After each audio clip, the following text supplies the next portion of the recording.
بسم اللہ الرحمن الرحیم۔ لاکھوں کروڑوں درود و سلام محمد مصطفیٰ صلی اللہ علیہ وآلہ وسلم اور آل محمد پر۔ ترکی یا قسطنطنیہ کو اسلامی اور کرسچین تاریخ کے اندر انتہائی اہمیت حاصل ہے، اور رسول اللہ صلی اللہ علیہ وآلہ وسلم کے دور حکومت کے اندر یہ رومی حکومت کا کیپٹل یا اس کا مرکز تھا، جسے فتح کرنے والے کو آپ صلی اللہ علیہ وآلہ وسلم نے جنت کی بشارت دی تھی۔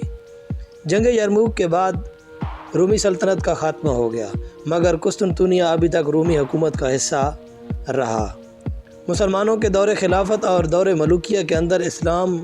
دنیا کے کونے کونے تک پھیلنے لگا، لیکن قسطنطنیہ اس وقت بھی فتح نہ ہو سکا۔ 1453 کے اندر سلطنت عثمانیہ کے سلطان محمد فاتح نے اسے فتح کیا اور رومی حکومت کو جڑوں سے ختم کر کے اس کے دل پر اسلام کا جھنڈا گاڑ دیا، اور رسول اللہ صلی اللہ علیہ وآلہ وسلم کی پیشن گوئی ان کے حق میں قبول ہوئی، اور قسطنطنیہ یا موجودہ ترکی کو ہی خلافت عثمانیہ کا مرکز بنا دیا گیا۔ صلیبی قوتوں کے لیے یہ خلافت سینے میں چبھے تیر کی طرح تھی،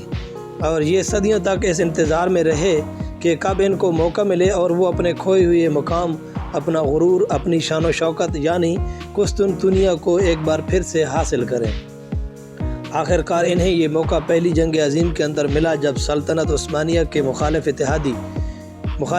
فوجیں، جن کے اندر فرانس، جرمنی، برطانیہ، رشیا، اٹلی، رومانیہ،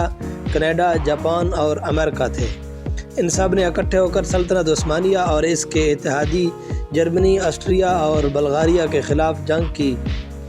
عثمانی فوج کا جرمنی کے ساتھ مل کر لڑنا عربوں کی بغاوت اور غلط پالیسیز کی وجہ سے خلافت عثمانیہ کو شکست ہوئی، اور 600 سال تک قائم رہنے والی سلطنت کا آخر کار خاتمہ ہو گیا، جس کے بعد 40 نئے ملک وجود میں آئے۔ لہٰذا موقع سے فائدہ اٹھا کر زبردستی ترکی کے ساتھ ایک معاہدہ کیا گیا، تاکہ ترکی اپنی حد میں رہے، عالمی دنیا کے اندر اس کا کوئی کردار نہ ہو۔ اس معاہدے کی مدت 100 سال تھی۔ اس معاہدے کا نام معاہدہ لوزان دیا گیا۔ اس کے مطابق 5 بڑی شرطیں رکھ کر ترکی کے ہاتھ پاؤں باندھ کر اسے ایک سائڈ پر پھینک دیا گیا، تاکہ کبھی وہ سر اٹھا کر دنیا میں عالمی طاقتوں کا مقابلہ نہ کر سکے، اور اس معاہدہ لوزان پر فیلڈ مارشل مصطفیٰ کمال اتا ترک نے دستخط کیے، اور ترکی کو ایک سیکولر ریاست کے اندر بدل دیا گیا۔ مصطفیٰ کمال اتا ترک نے اسلام کی مخالفت کے اندر ہر وہ کام کیا جس سے کرنے سے اسلام کے اندر منع کیا گیا ہے۔ یوں ترکی ہر دن اسلام سے دور ہوتا چلا گیا۔ معاہدہ لوزان کے مطابق 100 سال تک ترکی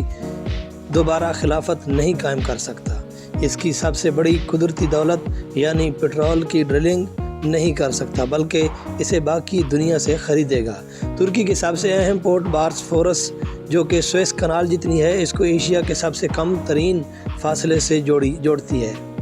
جس کی ایک طرف بلیک سی اور دوسری طرف میڈیٹرینین سی۔ اسے عالمی ملکیت قرار دے دیا گیا، یعنی ترکی یہاں سے گزرنے والے کسی بھی بحری جہاز سے کوئی ٹیکس وصول نہیں کر سکتا۔ ترکی کے بے تحاشا دولت اور سلطانی جائیدادیں برطانیہ اور اس کے اتحادیوں کے پاس چلی گئیں، اور ان کی اولادوں کو ملک سے نکال دیا گیا۔ اب اس معاہدہ لوزان کی مدت 100 سال کے بعد یعنی 2023 کے اندر ختم ہو رہی ہے، جس کے بعد یہ تمام پابندیاں ختم ہونے کے بعد دنیا کو ایک بہت بڑا بدلاؤ دیکھنے کو ملے گا، اور ترکی اپنے وسائل کو ایک بار پھر سے حاصل کر کے دنیا کی مضبوط ترین معیشت کے طور پر سامنے آئے گا، اور اپنے انہی وسائل یعنی پٹرول کی ڈرلنگ کے بعد اسے بیچ کر اور پورٹ پر ٹیکس لگا کر بے انتہا پیسہ کمائے گا، اتنا پیسہ کہ آپ سوچ بھی نہیں سکتے، جس کی وجہ سے کچھ ہی سالوں کے اندر ترکی دنیا کی مضبوط ترین معیشت کے طور پر دنیا کے سامنے آنے والا ہے۔ آج کے دور میں کوئی بھی ملک طاقتور اپنی فوج کے بعد اپنے وسائل کی وجہ سے مانا جاتا ہے۔ اگر وسائل نہیں تو اس ملک کی فوج بھی کسی کام کی نہیں۔ دوسری طرف موجودہ ترکی کے صدر رجب طیب اردگان مغربی دنیا کے لیے سر درد بننے والے ہیں، جو کہ 2002 سے لے کر اب تک ترکی کے حکمران ہیں۔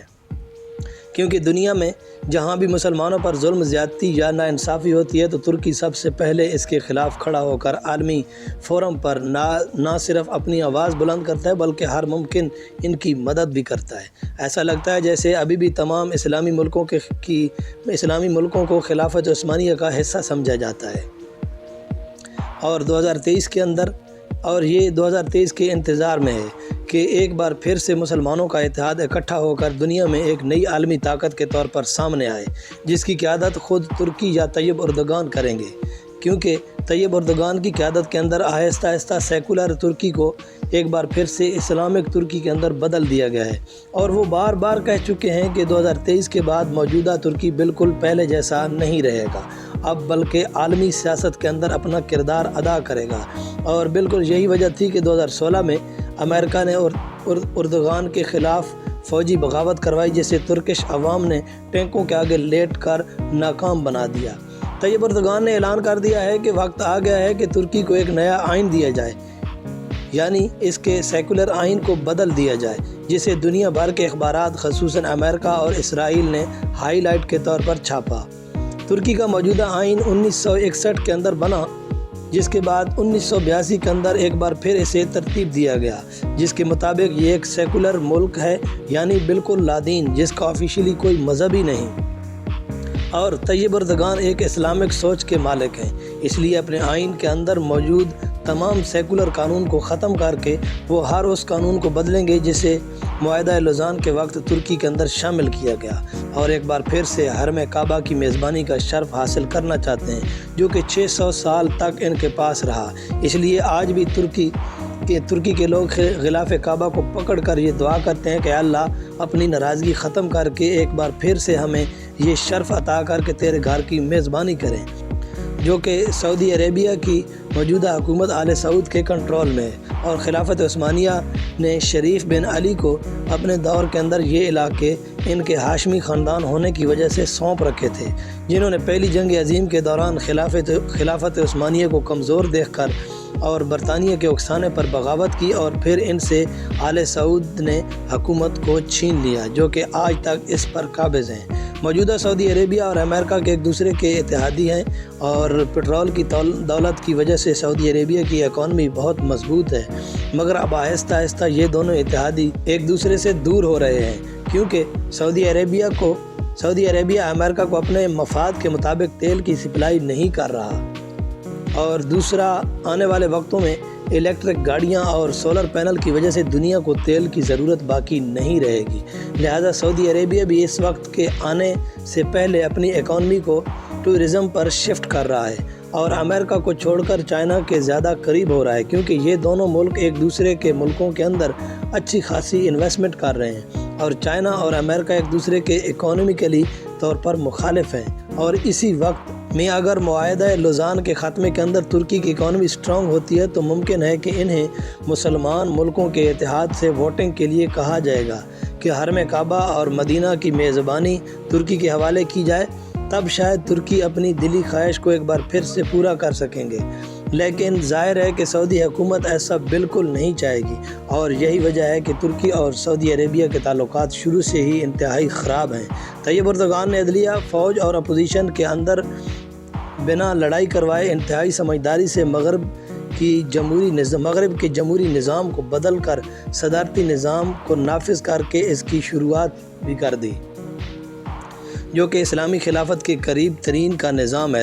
دنیا کی اکلوتی اسلامک نیوکلیئر پاور پاکستان اور اگلی اکنامیکلی پاور چین کے ساتھ اور رشیا کے ساتھ ایک پلان کے تحت تعلقات بہتر کر لیے ہیں کہ ہمیں آنے والے وقت میں کس بلاک کے اندر رہنا ہے، ہمیں کس کی مدد کی ضرورت ہوگی، جس سے یہ بات صاف طور پر ظاہر ہوتی ہے کہ وہ مستقبل کے اندر خلافت تو نہیں لیکن یونائٹڈ نیشن یا نیٹو جیسے ایک عالم اتحاد کو بنانا چاہتے ہیں،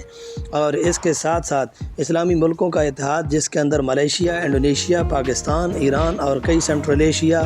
کے ممالک بھی شامل ہوں گے، اس کو بھی ضرور بنائیں گے۔ اس کی قیادت وہ خود کریں گے کہ مستقبل میں پہلی جنگ عظیم کے جیسے حالات دوبارہ کبھی پیدا نہ ہوں۔ دنیا کے اگلے 5 سال انتہائی اہم ہیں کیونکہ ترکی کے اندر صدارتی انتخابات ایک بار پھر سے 2023 کے اندر ہونے والا ہے، اور اگر ایک بار پھر سے طیب اردگان صدر بنتے ہیں تو ترکی کے خلاف سازشیں بھی زور پکڑ جائیں گی اور عالمی طاقتیں اپنا میڈیا استعمال کر کے لوگوں کا برین واش کریں گی، کیونکہ اکنامکلی اسے پھنسانے کے لیے ان کے پاس کوئی آپشن بچا ہی نہیں، کیونکہ ترکی نے اپنے تمام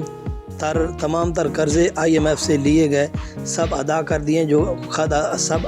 دیے اور خود کو اس کے چنگل سے بچا لیا ہے۔ لیکن مسلمانوں کو اسباب پر نہیں بلکہ مسبب الاسباب پر یقین رکھنا چاہیے،